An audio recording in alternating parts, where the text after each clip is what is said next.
Welcome to the Transform Tales podcast, where we explore the power of change in our lives and communities. I'm your host, Brooke Addis. I always feel like I'm going to forget my name, so I have to look at myself. And in each episode, we'll be chatting with inspiring individuals about the transformations they've experienced, whether in their personal lives, careers, or the communities they serve. Today, I have a special guest with me named Trever. Trever, Hi. Can you tell us a little bit about yourself? I can. Greetings, all those listening. And I don't know if you'll be having a visual on this, but my name is Trever Stoll.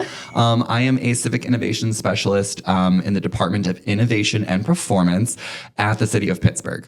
Yes, I do get tired saying that. It's a mouthful, but we love it. I've been in the city of Pittsburgh since 2012. I originally came here for University of Pittsburgh College, but I do actually have family about 30 minutes outside the city. Nice. Originally from Ohio, so would do a little school year in Ohio, come for the summers, check out the city. Yeah, it was really beautiful. But yeah, happy to be here today, and thank you so much for, taking an interest in my journey here. Yeah, well, thank you for being here. And I think I told you this when I first met you, but the length of your title is honestly impressive. So if and when you get a promotion, I don't even know what else you can add to it, but it's going to sound incredible. I wonder if I can work like superfluous in there or something. Something really. Well, then this leads us to the first question, which is going to be hilarious after getting your title out. When you were younger, was your dream career to be? You know, as I sat there with my Lincoln Logs and my Legos, building, I said, Civic Innovation Specialist just has a ring to it. No, when I was younger, originally I wanted to be an astronaut. I feel like that's pretty standard, right? Like, you love space, it's great. That's a whole adventure that I would have had to start when I was like 5. Got a little older, toyed with the idea of psychology for a minute. Like, I really love communication, understanding people, the way that the mind works. I feel like a lot of discourse involves our built infrastructure, but what I think people don't often think about is that the way people interact, the psychological component of how we interact and build our infrastructure really plays a key role. But then, family and everything, they were like, do you really want to be a psychologist? Do you really want to be a starving artist type of vibe? So then we landed on architecture. Okay. We love buildings. Shout out again to the Lincoln Logs. Yes. That held my interest for a long while, but just didn't really follow through, I guess I would say. And then really, I would say in high school, they start doing, jobs trainings. What do you want to do?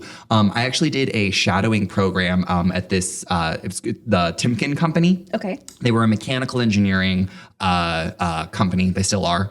I had thought maybe mechanical engineering was something that I'd be interested in. Turns out if I would have done that, I would have hated it. Shout out, always say yes to shadowing. If you take nothing else from this podcast, if someone offers you a shadowing opportunity, say yes. On-the-job experience is the best way to know. It's the best, exactly. And you get to see too, and what's people's vibes? Are they happy? What's the work-life balance? But I did end up landing though, to bring it back to the actual question, I did end up landing though on civil environmental engineering, which is what I actually went to school for. A little bit of all of the things. Yeah. All right. Yeah. I like it. Okay. Really, what I say now, in reflection, if I could tell my younger self something, just something working on our built environment, back to the psychological aspect, back to the construction aspect.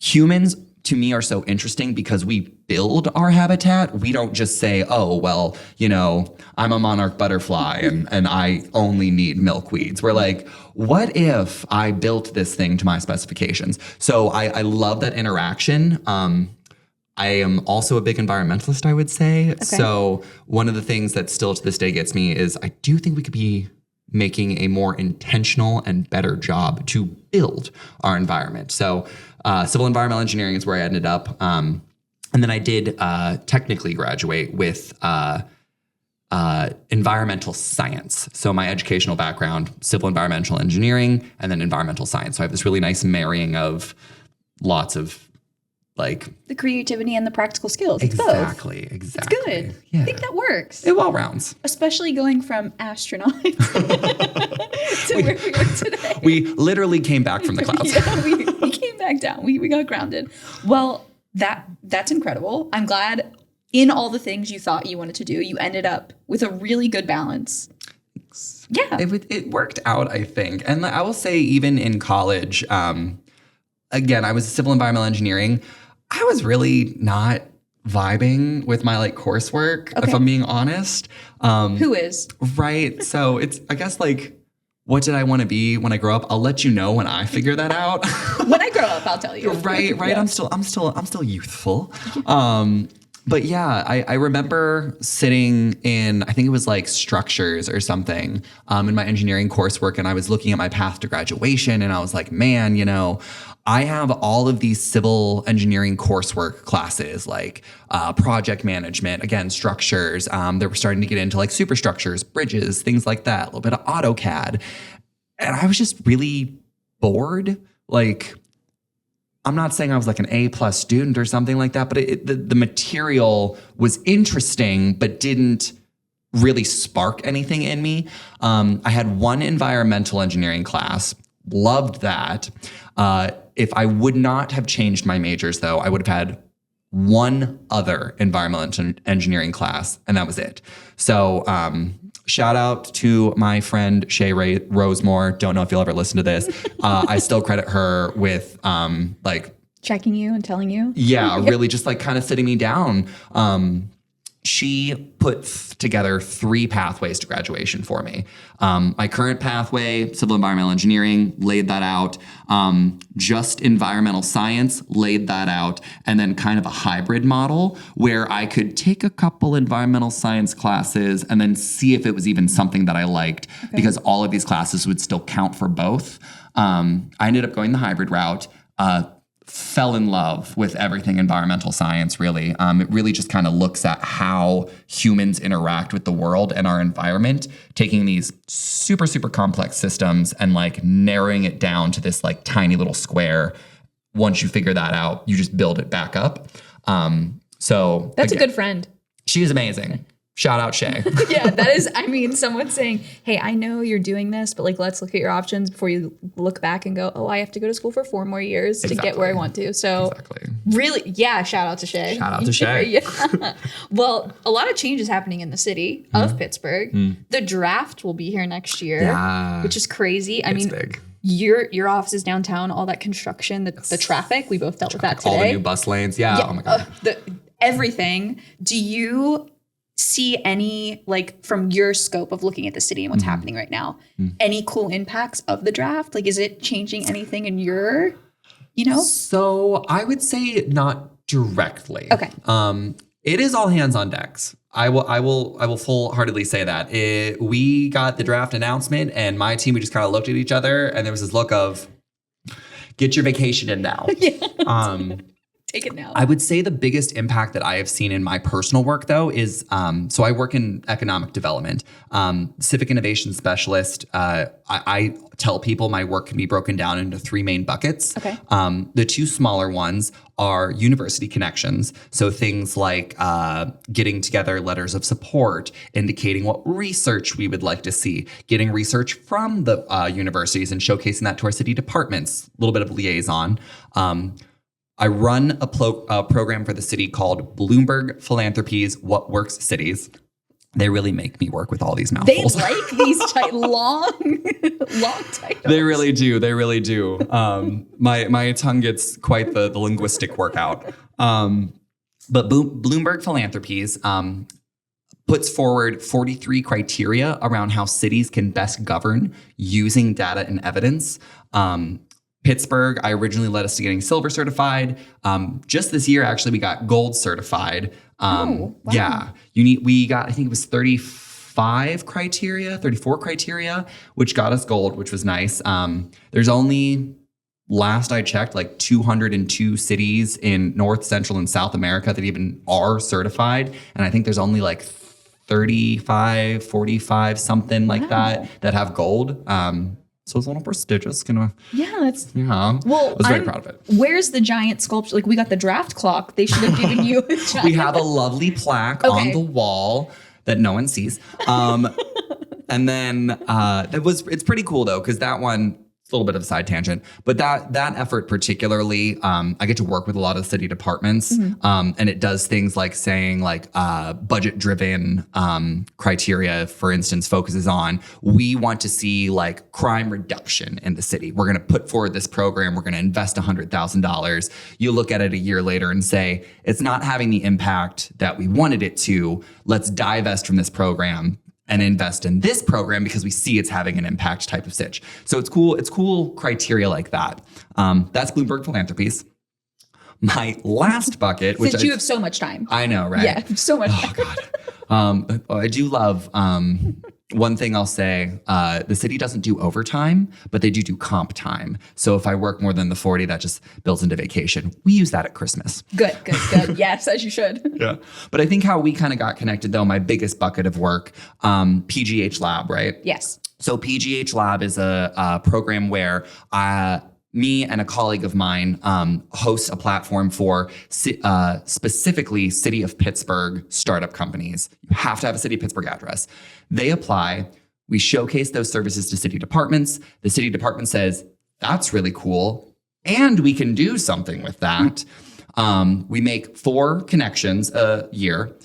We pay the company $25,000, Huge. so gives them a little boost. And then I help the company and the city department run a 6-month pilot testing services.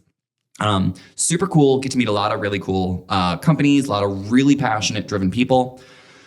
Bringing it back around to your original question about the impact of the draft, I have seen such a huge uptick in people reaching out to me saying, I've got an idea for the draft that I want to talk to a city department, or, hey, I've got this idea over here that like might help us manage the waste that's going to be generated from the draft. Can you get me connected with someone in like the Department of Public Works or the Office of Sustainability and Resilience, things like that. So I'm getting a lot more emails and fielding a lot more people, but that's really the only impact I'm feeling right now. My department as a whole, though, I mean, security is a big thing. Yeah. Connectivity is a big thing. We're seeing this being like looped into many different aspects of the city. So I don't have views on everything, but it's coming. Yeah, it will be here. We're going to feel it in the airport, and then we're going to feel it right downtown. That part, Hoping- all the hotels. Yeah. Really hoping that Market Square is fully up and running, like even maybe earlier. I know that's like a really big ask, but I mean, you're downtown. Even when we went to the farmer's market after we like had a meeting together, it's not even in the same spot. So still great, but beautiful. You know, things are different. Yeah. Things are different. Well, thank you for sharing all that. Of course. Super insightful. I think it gives a much better understanding of your very long title. Yeah. With your other 3 very long job titles that you do while wearing that hat. Thank you. That job, you started as an intern, if I'm not mistaken, correct? I did. Yeah, I started as an intern in 2018. Okay. Yeah. How did you fall into the internship? I think it's a funny story. Okay. A happy hour. I went to a happy hour. See people get out there and connect. Connect to people. Go sit at those happy hours. Take advantage of those cheap drinks. If you drink, we always love a sober day too. Yep. So shout out to a different friend of mine. Was, graduated, that like little 6-month forbearance period was ending, the anxiety was building. And my friend was like, we need to get you out of the house. Took me to this happy hour. Ace Hotel, sadly doesn't exist anymore. Super cute. For those of you that know, you know. Didn't they just reopen something in there though? Yeah, it's the Maverick now, I think. Yeah. Okay, so there's Still hope. cute. There's yeah, hope. There's Okay, hope. great. Yeah. We were sitting there at the bar, and there's this guy, caddy corner, sitting, whatever. We're talking, and I think at the time I was looking at fellowship programs. What was it? Coro. I was looking at Coro fellowship programs. For those that don't know, any fellowship program, not all of them, but a lot of them will continue your deferment of your student loans while you're building skills. So I was like, I just graduated. I did change my major technically. I still don't 100% know what I want to do. I want to find a way to work with the environment. I want to find a way to give back. We spend so much of our adult life at our job. Make sure you at least like what you're doing. Yeah. We're talking about Coro fellowships. Random guy says, don't mean to interrupt you guys. Sorry for butting in. I actually work for the city of Pittsburgh. I know some people that have had Coro fellowships in the past. If you're interested, I would love to connect you. Random thing. Of course, I said yes. Started talking with him, discovered talking to his friends. Coro Fellowship wasn't exactly what I was looking for. Some great opportunities, but not quite it. But kept the contact, kept the liaising. You know, you never know. Pittsburgh's a medium-sized city, acts like a small town. You never know where that connection's going to come from. Medium-sized. I love when people say that. It's what we were 305,000 or something. Yeah. We're medium-sized. Yeah, it's cute. Yeah, love. Okay. Yeah, we can wear that large. We can wear that small. Yeah. We're still like we don't have to New York, but like we still show out. Exactly. Yes. You want to party? Come on down to the north side. Yes, literally. Come on. Anyways. So chatting with him, and he's like, "What can I do for you?" And point blank, I was like, "Shameless plug. I need a job." And he was like, "I cannot do that, but we're running internships at the city. You know, you can apply. We've talked. I know you have an engineering background. I think there's like 16, 17, let's say between 16 and 18 departments. I should know that, but I'm sure there's a new one every year. So, and you know, the mayor creates special count. Yeah, exactly. So 16 departments we're gonna go with. I was like, great. How do I apply? He sends me the job board. For anyone else listening, if you're ever interested in a job at the city, either full-time or internship, yes, we are always hiring. Just Google Pittsburgh jobs. The job board pops right up. So that's what he told me to do. I applied to, I think it was like a project management intern position or something. I don't even remember. It's been a while what the title was. I got it. Was great. At that time, I was working 2 jobs. So I was actually working at Whole Foods full-time and then also interning. So it was a lot. Those student loans come for you. Take you out of house and home. Oh God, every time. But it was a great experience. It truly was. It exposed me to all of this city work. It exposed me to how the city operates. They are very, and still we are, I guess I'm part of them now, very willing to like let interns run with it. Like even the high school, we do take high school interns as well. Just like run with it and like, you know, you are helping your community. You're helping your local government. I think at the time I saved us like $14,000 by like some optimizations. We were like doing this. I think I can say this, especially now because we're past it. At the time, my project was taking us from Windows 7 to Windows 10. Huge. In 2018, 2019. Huge. Major project. This is like ChatGPT 5. Insane. And we had to go physically verify the device. Like we had 3 separate inventories, like just like legacy, like we're past all that now. We now know where the things are and we've got the numbers and we've got the receipts. We love that. But my internship project was like, help us optimize this. I ended up reconciling all 3 inventories. So we knew roughly what was there. I helped build the schedule for getting our service desk team to go verify that these devices actually exist. And through all of those optimizations via inventorying, time saving, because of the way I batched them, like go check these 5 locations day 1, these 5 locations day 2, instead of like, you know, 1, 2, 3, etc. I think it was about $14,000 and like 3 months or something like that. I saved us in time. That adds up. It did. And although I can't point to it directly, I say that was a huge selling point for me later on getting a full-time job. I think it was like mid 2019, I'll say like Q2, quarter 2, 2019 probably. I started applying in earnestly for full-time positions across the city. I was like, you know, I like this. I make a spreadsheet, it's helping someone. I send an email, it's helping facilitate this project. There's just such a, for me personally, like such a kickback, like good feeling, like from like trying to help my community, especially because any environmental project, I'm always the one that's like, did you talk to the sustainability office? Did you think about this like 5 years from now? Like I always plug sustainability. I'm that person in the room. So yeah, started applying, ended up literally January 2020, getting a full-time position, bright-eyed, bushy-tailed, ready to crush it. Pandemic happens. everything goes out the window. I was gonna say, Pam, I don't even remember. What was that? What are you talking about? A pandemic? Yeah, right? Seems like ages Brain ago, but fog. it's only 2025, so No, which is wild to think about. crazy. Yeah. But how quickly, well, I guess from your perspective and the position you were in, still very new, like technically in your probationary period and you're Literally. going home. How did the transition, I mean, was the city prepared? Was it a big learning? So again, yes, and all of the above. Okay. So in the Department of Innovation and Performance, you can essentially think about it as the city's IT department. Okay.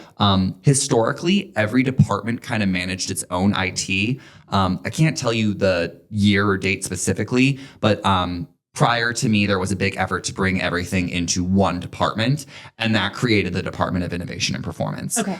So fast forward again to 2020, things are great. Everyone's got their devices, wonderful. Pandemic happens. We are not ready to go remote. We have to, as an entire department, like director sends out the drop everything. This is the priority. Email of we need to make sure everyone has a device. We need to make sure everyone can have access. We need to make sure everyone can still do their job remotely. So it was insane, but the whole department rallied. We pulled it together. We got everyone access to remote. So some of my work did change. I would say for probably like a month or two while I was assisting other people. But as mentioned, PGH Lab, that didn't stop during the pandemic. So when the pandemic first happened, I think we were like at the second half of our current cohort of PGH Lab, which I think at the time was PGH Lab cohort 5. We just kind of checked base with everyone. We went remote for the things we needed to. We finished out that pilot. And then we just kind of kept doing virtual events after that. One of the interesting things about PGH Lab too, I think at the time, my predecessor, Anya Ailman, I think he's at the University of Pittsburgh now. The PGH Lab program was only a 3-month pilot. She was doing 2 pilots a year. I still don't know how she was doing that. Insane. But she was doing it. Yeah. We though recognized, especially with the pandemic and everything, and then contracting and like the timeline, we ended up extending it first to 4 months and then finally to 6 months where we have our current timeline. So that did give us some wiggle room with the pandemic because we were really just truly figuring it out. Like we're not meeting, in person anymore to host this event, to host this info session, to host this, call to action. Everything was virtual. So it was, how do we make this accessible? How do we make sure that we're getting the word out? And how do we make sure that this is still maintaining a high quality of service to the residents? Because at the end of the day, when you work in government, you're responsible to the residents. You are responsible for the public dollar. So you need to make sure that you're coming with your A game. Yeah. Oh, well, that had to be a learning experience. Wild. Not that I think it would ever happen again, but God forbid, maybe the department building goes under, your department's in the building goes under construction. At least you'd all be able to easily go home and work for a few weeks. So I guess it basically helped you guys create a new SOP for what. It really did. And honestly, I would say even has probably helped us with our workforce as a whole. Good. I don't know if this is a surprise to people, but government pays less than private industry. Yeah. So I feel like some people that is surprising, but as someone who knows, I just exactly. know. Yeah. Yeah. Especially because you think they're working with the government. What a, nope. We are stewards of the public dollar. You can't be having these crazy salaries. But what I will say, that's always been a challenge for government, right? Why would I go make, $50,000 here when I can go right over, literally right over here and make $75,000 for the exact same job? There's a different retool. Now I will say government, I have healthcare, I have vision, I have dental, right? There are some things that you get all the federal holidays. I get all the federal holidays. Yeah. There are some great aspects of it like that. So there's a balance there, right? And everyone has to make that choice for themselves.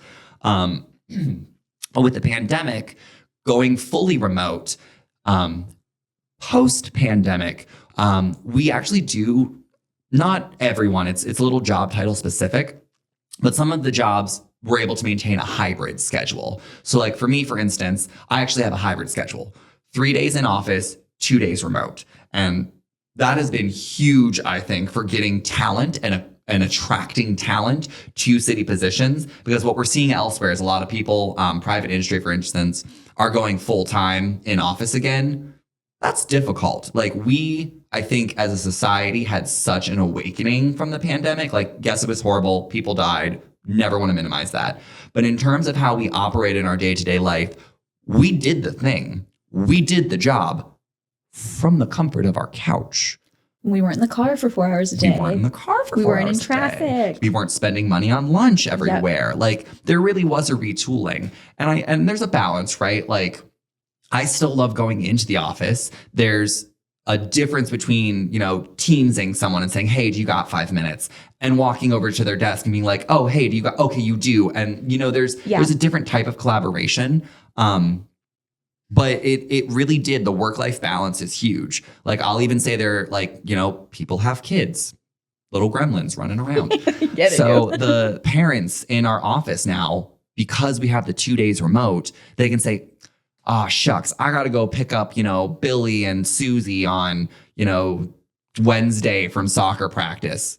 Well, that's the remote day then, and you just build it into your schedule. So the flexibility, I really think, has allowed us to attract high quality talent and keep high quality talent. I think that's huge. Massive. Really do think it's crazy. I understand, in especially specific industries, of wanting everyone in office. And I'm not going to argue that. I can see where the value is. And I agree, in-person collaboration, like, this is way better for the two of us than us doing this over Zoom. Right. But at the same time, like, life is happening no matter what your job is doing. Mm-hmm. So if you're just not feeling good and you go, hey guys, actually, I'm going to work remote today because I have a fever. I don't want to pass it around. It's not that, like, you remember the guilt, like, pre-COVID? Yeah. I feel like. How sick are you really? Yeah. Like, can you get a doctor's note? Right. Yeah, like, yeah. What? Are you sweating? You're like, why are you asking It's just a little vomit. Questions? You're fine. Just come in. So I think we, as a entire, probably the world, not even just like us as a country, have a better understanding of, okay, that's still a human. Yes. So there were some, again, as you said, not minimizing anything that anyone went through. Of course.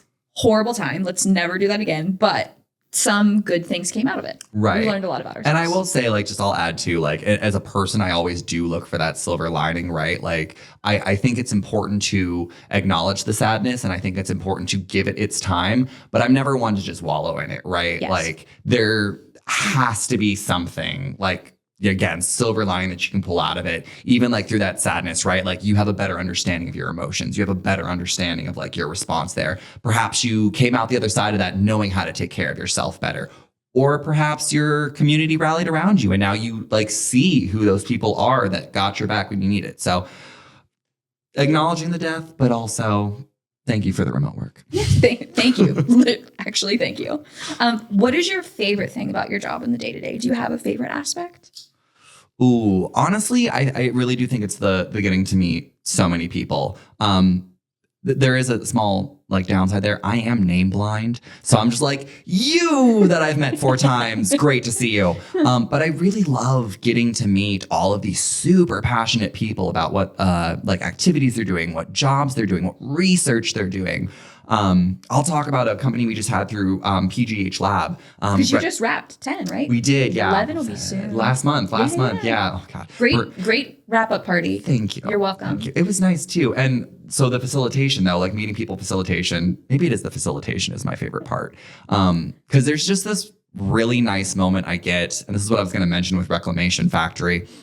They take hard to recycle plastics, push them into this, like, mold press thing of sorts, and can make new products out of hard to recycle plastics. So they're diverting from the waste stream. They're providing new materials. Another company we have working with us called Ethos Collaborative works in smart cities digital twin technologies. To paint a picture, a sandbox. You build a castle in the sandbox. You have this 3D castle in this sandbox, and you can do all these things with this castle. They're the ones building the sandbox. Okay. Because great, you can build the sandcastle, but where's the sandcastle living? They're building the sandbox.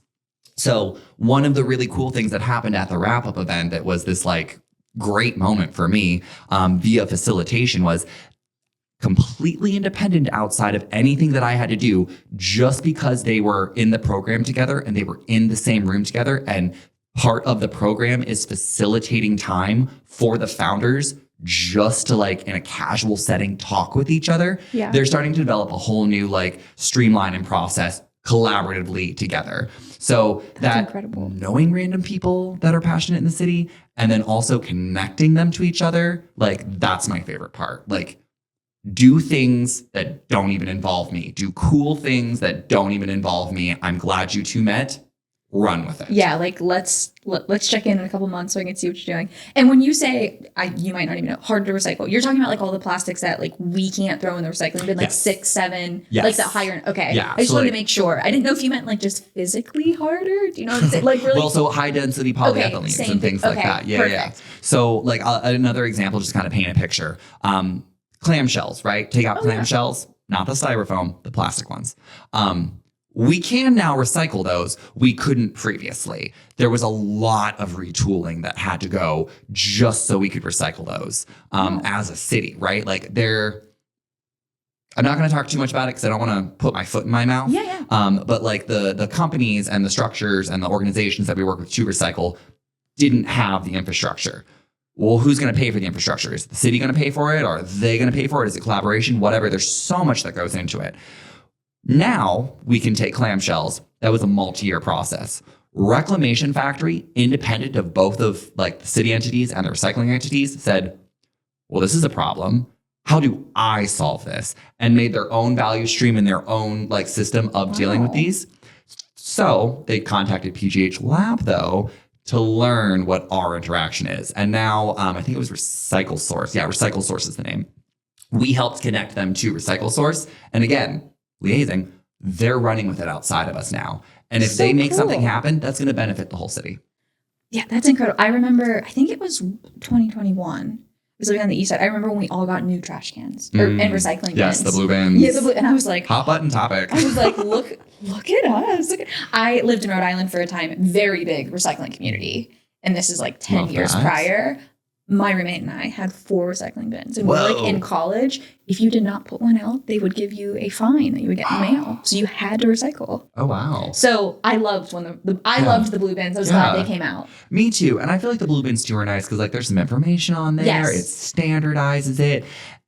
And we're not asking people to not only take up the action of recycling because it's work, right? Like it is work. You got to clean it. Think about it. You don't have to purchase a bin. We're just giving you one. Yeah. And so that's another great example of like, again, shout out to all the people and sustainability that like, and I think Department of Public Works as well, that like took the time and the intentionality to say, not only are we going to start doing recycling quote unquote correctly, we're not going to force this burden on our residents. We are buying the cans and we are distributing them. So it's just that type of intentionality that, again, for myself, tends to be more environmentally focused that I love about my job, that like you are the person in the room saying, have you considered? I think that's incredible. And one of the funny things that happened with the blue bins for me is learning about what you can't recycle. Like, we don't do glass. Like there is a long list of what you can't. Yeah. But the shift in thing about what I was thinking about when I just had a trash can and that was it. Everything went in there. It's like, oh, it's overflowing. I have a bag I have to set on top. Yes. And smelly. Yep. I 100% of the time have more recycling than trash. Like most things that you deal with on a regular basis through your household can be recycled. And you don't even think, because you're just like bin, plastic bottle. Yep. Exactly. Glass stinks because I use a lot of glass in my household, but it's like you have to pick. Well, glass is also one of the most recyclable materials, right? It's like glass and aluminum. Fun fact, one of my favorite fun facts, and you might catch me at a bar or something shouting this out on a good night. 98% of all aluminum that has ever been harvested from the earth is still in use today. 98%. Wow. Insane. Glass, also right up there. You can recycle glass infinitely. So why aren't we using the materials? Oh, wait. We need the systems built in place to collect, process, redistribute new. But again, blue bins, first step. And then let's just make everything glass. Hey, we also got rid of the plastic bags. We got rid of the plastic bags. Pittsburgh, people were... That was, I know, a hot topic. That was a hot topic. But it was so funny because I lived on the east side and I lived in a state before that it had already happened. So I was like, oh, whatever. Like, there's already bags in my car. But it's so funny when you go outside of the city because it's not the whole state yet. Yes. When they're like, oh, do you want a bag? I'm like, no, I don't want to pay. Yeah. It's just such an interesting, because it's like you just cross a line. You're all I left the city proper. Now I can have a plastic bag. I have a friend out in Marion Center. It's like an hour and a half outside the city. There's this local grocery store called Tate's. Super cute, mom and pop. Like, they have like, their beef is like from the rancher up the street type of vibe. Drives me insane because every time I shop there, everything is double bagged in plastic. And I'm like, I don't need this. You're like, I do appreciate it. The hospitality, the kindness, don't need it. They're doing the brown bag with the plastic. Yes. Well, that can be your next mission when you because you have so much free time. You might as well get out to take. I know, right? Guys, listen. I'll pencil that in for Sunday, actually. Between sleeping and doing it. Well, you've started as an intern, now have this full-time position, get to work on a ton of city projects. I know that lab is getting ready to, applications are launching. Next month. Okay. Yeah. Yes, and this is 11, right? Wait, this month. I gotta check my calendar. Oh my gosh. Check your calendar. Oh yeah. The 25th, I think. I don't know when this is coming out, but this will be the potential pre-launch to the launch. We're starting our social media campaign next week. Ooh. Yeah. Okay. But I believe it's the 25th. Okay. Yeah, the 25th we're launching. So I'll make sure you get this video back so you can use this for your social media. Thank you. Yes. Appreciate it. And that's exciting. And then how long will applications be open for people who are interested? Yeah, so they're going to be open from the 25th of, what month is this? August? Yes. August. The 25th of August, all the way through the 30th of September we're looking at right now. We're also going to have a pre-bid meeting, which you can think of that as like a little info session. Our procurement office hosts that, but it's basically a space where, companies or really anyone can come and ask questions about the program. Like, how do I apply? What should I look out for? What are the criteria? Things like that. And I think that's on the 15th, I think it was. I should know that. We'll double check and we'll link it for everyone so they know. So don't Perfect. you worry. We'll check notes. Click that. OpenGov Pittsburgh. You go to Google. You say OpenGov Pittsburgh PGH Lab 11.0. Boom, there it is. There it is. I love it. Great. And I know that you guys will post. You said your media campaign, but you post on LinkedIn all the time. So we'll find it. They'll get connected with you. They'll know what's going on. Well, now that you've grown a little bit in the city from intern to full time managing multiple jobs under one title. Yeah. It feels like, has your definition of success changed as a professional? Ooh, it had to, honestly. It really had to. So one of the things that I really had to give myself grace with and take a breath. So much of, I think, education and then school, and then honestly, a lot of jobs, not all jobs, but a lot of jobs are, what is the physical deliverable? What is the thing you are physically giving me? What is the homework assignment? What is the test score? What is the, piece of plastic that you manufactured?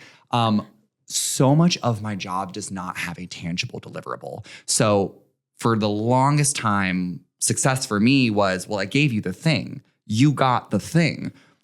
I went from that to being, well, I facilitated the thing. I mean, you don't have anything yet because we're still a couple months out, but I connected the people. I ran the thing. I hosted the event.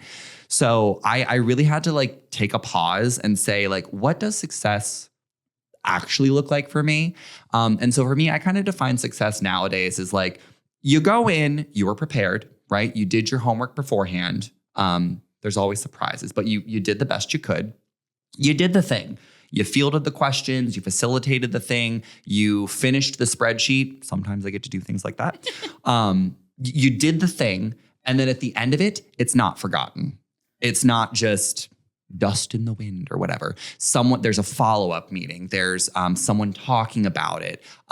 There's a really great, ecosystem partner that's wow, you do cool stuff. Come talk on this podcast. There's something that lives on beyond the work that you did. That's kind of how I define success, at least in my current role in life. Well, I like that. And because, I was at the wrap party, which was really fun for 10, wrapping that and heading right into 11. Does that also kind of feel like some level of success, even though Do you know what I mean? It does. It does. Particularly, like, again, shouting out the connection between Reclamation Factory and Ethos Collaborative. Like, that surprised me. Like, I wasn't aware of that. But then at the wrap-up event, just like chatting with them all, you know, them like, thank you for the opportunities of the program. Of course, like, thank you for working with us to test this. And then them saying, well, we're actually going to continue this work beyond the program was just like such a delight for me. Yeah. Because things like that, it's not that they don't happen, but to have them visibly happen in front of you over 6 months, and then like that cherry on top was so magical for me. It's a little bit of a sprint right into 11.0. Yeah. I will say, so one of the things about PGH Lab is we iterate every year. There's some gems that stay, right? Like we got the 6-month process now. We do an alumni event where all of the alumni that have worked with PGH Lab in the past, I think we're at like 51, 52 companies now. Yeah, it's a lot. And to be fair, some of them unfortunately have gone under. Its startup community is pretty dog eat dog. But we run an alumni event. So like all of our current participants can meet our past participants. Like no one's gonna be able to tell you how to do it better than someone that's done it. Like that's a staple of the program. But one of the things we are changing is we're actually moving up the timeline this year. Oh, okay. Yeah. Normally it was like September, October, we would release applications. But what we've been discovering, due to the city's budgeting cycle, I'm gonna have to take a step back for a second. The reason why it's 6 months, and the 6-month period is January to July, is because in July, the city begins looking at budgeting for the next year. Okay. So for PGH Lab, we've tested for 6 months. The partners and departments have a good understanding, like, is this a company that services are so good we want to contract with? Lines up perfectly with the budgeting process. Makes sense. Yes. Okay. That also, though, means that the end of the year is absolutely insane for like the city as a whole. So, you know, directors are submitting budgets. It's getting approved by the mayor. And then it's going to council. Then it's getting final approval. Like this whole arduous process. It might be an election year. It might be an election year. So what we're finding is that like we like to take December for contracting. So, you know, it used to be September, October, we get all like the applications in. Then we take October, November to work with our review committee to select the companies. I don't get to select the companies, which I kind of like because it allows a certain level of like distance. The departments the review committee, which is comprised of the departments, they all make the final selections for the companies. I like that. Right? It's a little bit of a slower process, but we do get the best value out of it. And then December was always like nothing but contracting. But then you've got Thanksgiving, you've got Christmas, you might have a Ramadan or something in there. There's like so many things happening. Crazy. So it was hard to pull those across the line. And sometimes we were finding that like, you know, contracting was like butting into January. We can't begin any work before contracting. We can talk about the work before contracting, but we can't start anything until contracting is finalized. So what we realized this year is, you know, why don't we bump up the timeline a little bit, give ourselves a little bit more wiggle room, which is kind of in line because we've actually been very slowly each year making it earlier and earlier. Okay.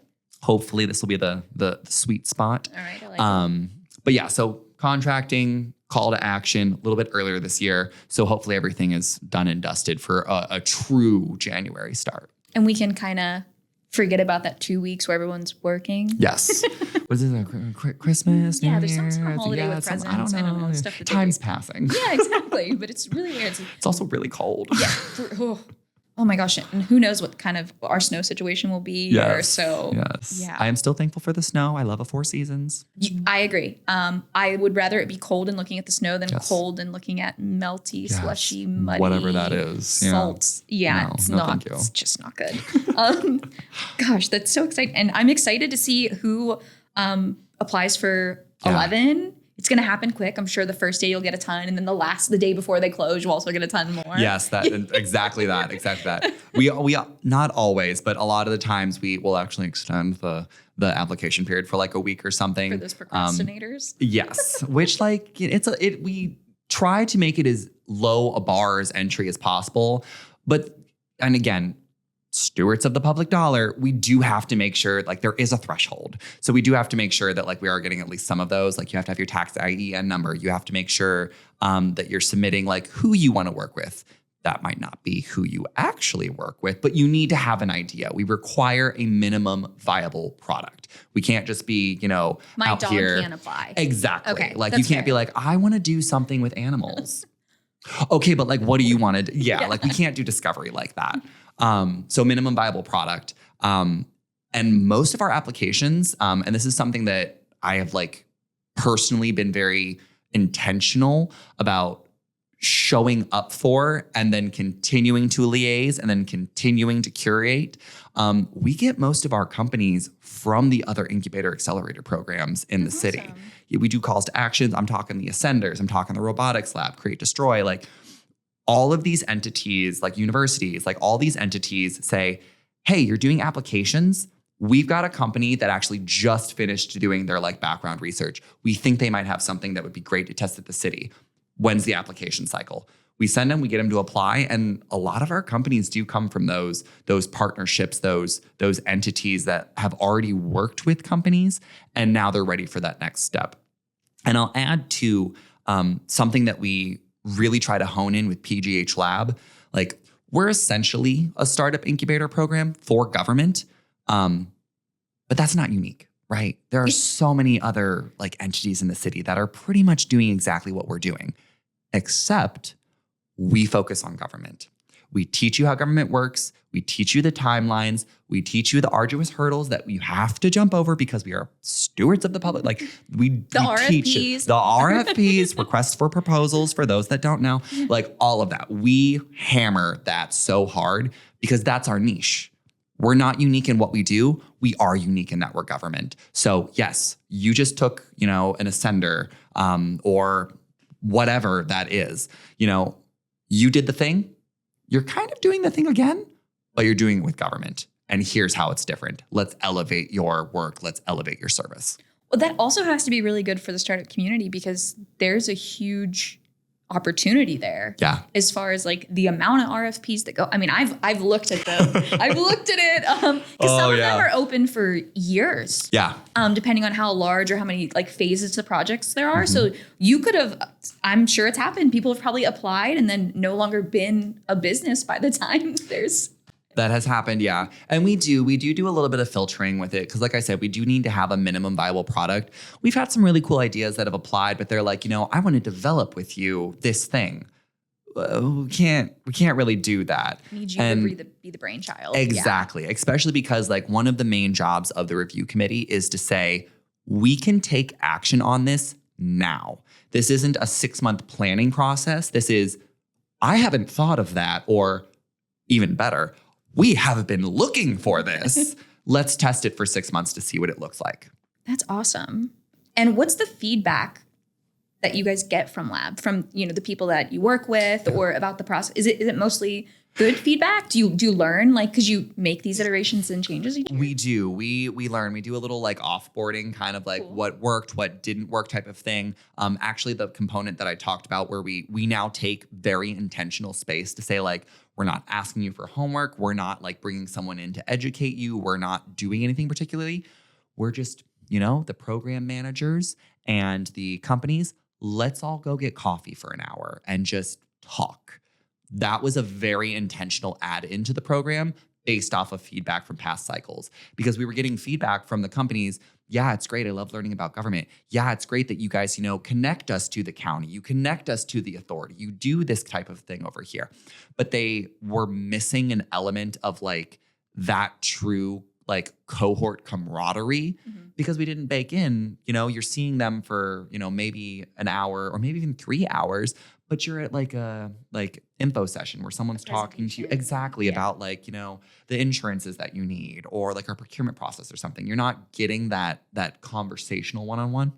So we built it into the program and boom, immediately like companies are working outside of the program itself. Like that level of feedback is huge. So we do get a lot of positive feedback. The nuggets, I will say, hard pill to swallow, but the nuggets do tend to be in this could have been better, or I didn't love this or something. And unfortunately, some of those, like, there isn't anything we can do, but it is important to be able to hear that.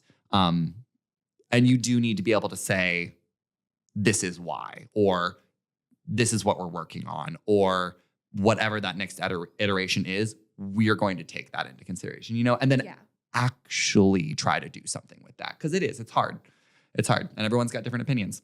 Well, and it's nice that people are even willing to say that, because there are some instances where you'll get all this false feedback about how great it is, and then hear the rumblings later, and you're like, if someone would have said something, we could have talked about this. Because like you said, even with the timeline and there's like budgetary restrictions for the program, you can only do so much. So someone might be up there with the next big idea that's going to, cost $7 billion. But that's not exactly feasible. Do that next.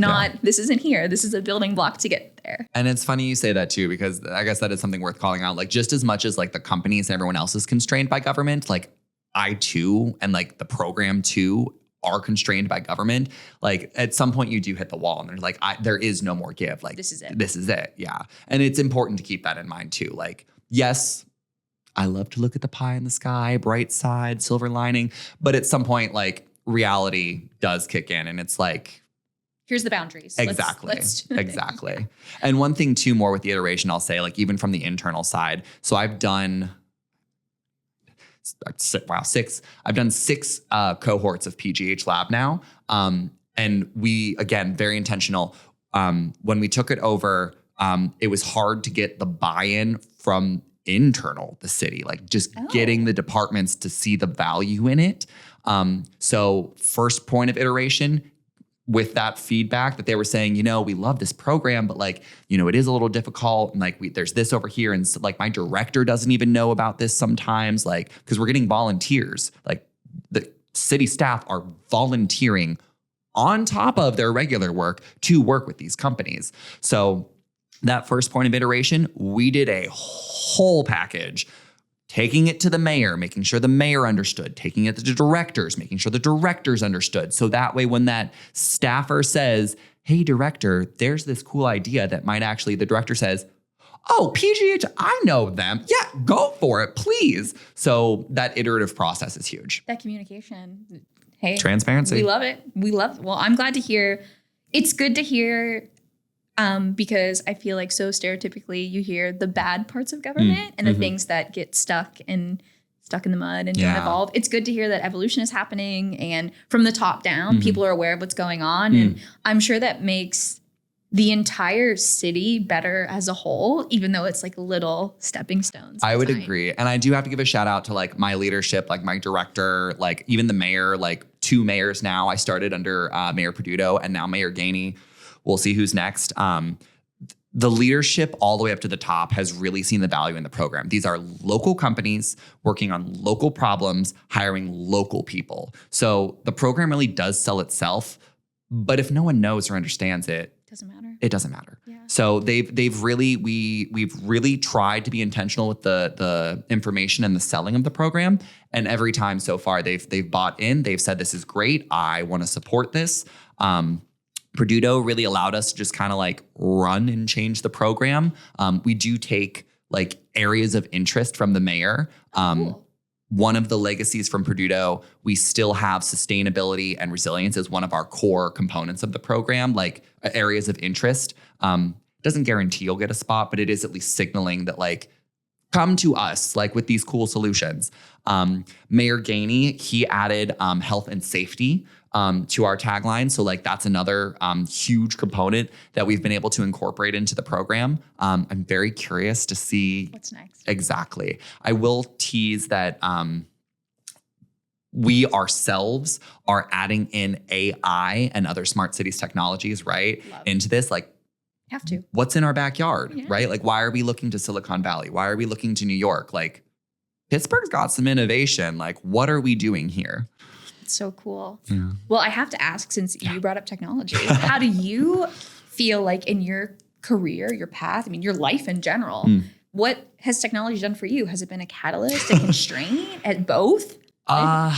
Both, right? Both. I think with any new technology, there's a learning curve, right? Like, I'm sure, most, if not all of us, have that one relative that's got like the phone on 10 magnification and they can't like, right. Like there's a constraint and it's important, right, to acknowledge that like I'm a 90s baby. Like Same. It's important to acknowledge that the world now ain't nothing like the world then. Like Nope. It's different and it changed so rapidly and so fast. And I love that. And I personally lean into that, but everyone's got their own baggage. Everyone's got their own ticket. You know what I mean? So to just kind of recognizing that for myself, there have been challenges with technology, some of it, just kind of like that frustration, like, all right, let me take a breath. I'm somewhat experiencing that with AI right now. It's super cool, but I don't think it comes as any surprise, like the environmental impact of AI. So like Huge. That's something that I'm struggling with. And I personally am trying to be very intentional with my AI use. It's a great tool. Do not get me wrong, but we have to be intentional. There's also the government aspect of like, I do have to be careful what I'm using it for. Correct. We do have some guidelines at the city now, which is Huge. shout out to the AI team. But honestly, like technology as a whole has been such a blessing for me personally, specifically because I can't spell anything. I can't not spell to save my life. Vous parlez en français? C'est magnifique. Ask me to spell that? Ask me to spell that in English? It's difficult. It is a real bottleneck for me. Like I am the person that's reading my email 3 times. I've got a Grammarly. We love a Grammarly. Like, so you leveraging technology, like the speak to text, love. Perfect. Yep. You got to read it. Sometimes you get some quirky things in there. Yeah. But it increases my, how do I want to put this? I can produce what I'm looking to produce faster. It's still iterative. And I do still think there is a lot of value in like typing, and I still do it, obviously. But like that aspect, like you could stop technology there and I would just singing from the top of the hill. I'm also a huge fan of, like, I love a voice text. Yes. I don't even care if I do Voice memo. Send me as soon as I realize, I'm like, all right, this is half a page long. I'm like, so I was typing you this. Yes. And then it's just, now I'm like, well, it was a 3-minute message, but they can listen to it later. So Right. Or you can do it on times 2 speed. Yes. Right. Exactly. It's great. The point of technology in my mind is to make our society and innovations more accessible for everyone. And I do think in general, technology is headed in that route. And for me, it has been. I'll also throw out like the Teams, the Zooms, the online aspect. We were just talking about the pandemic, like saved us. So technology's got its place. Intentionality though. You must always approach it with intentionality.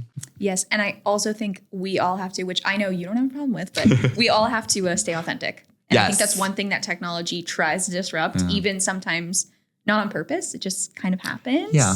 But I know that you're an authentic person. It's not anything you have to worry about. Of I course. try to. Well, I still worry. Everyone's got that little, some days I wake up and the hair ain't laying just how I like it, but I understand. Well, for what it's worth, I was with someone last night and they complimented that every time they see you, they love your wardrobe. Oh, I appreciate that. Yeah, which love. Speaking of authenticity, I will say I'm a big like thrifter, like secondhand, etc.